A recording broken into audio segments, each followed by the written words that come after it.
how to hard reset a Crossbeats RoadEye DC03 dash cam.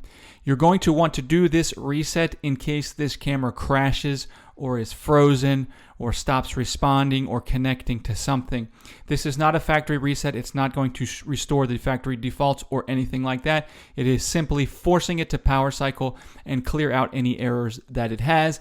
And it's quite simple to do. You may have noticed or not already that your camera has a little pinhole hole at the bottom of the camera. So if at any point your camera becomes unresponsive or crashes or keeps crashing, all we need to do is get a paper clip or some kind of pin or something like that and come in and make a short press on this button. There's no sense in holding it for a long time. Just a short press, like a half a second press, is all you need to do, and this will force hard reset the camera and hopefully that fix whatever issue you have going on with it.